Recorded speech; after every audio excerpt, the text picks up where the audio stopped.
আজকে ধান গাছকে সাত খাওয়ানো পালন করা হচ্ছে। তো সকালবেলা ঘুম থেকে উঠে ফ্রেশ হয়ে গেছি, তারপরে শাশুড়ি মা ফার্স্টেই দিয়ে দিল একটা তিতা রস। সেটা তো খেয়ে মুখ খুব খারাপ হয়ে গেছে। তারপরে দিল পিঠা।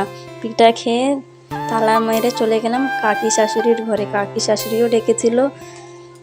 তো এই যে দেখো, এই ধান গাছেরই আজকে সাত খাওয়ানো হচ্ছে, তারই পালন করা হচ্ছে।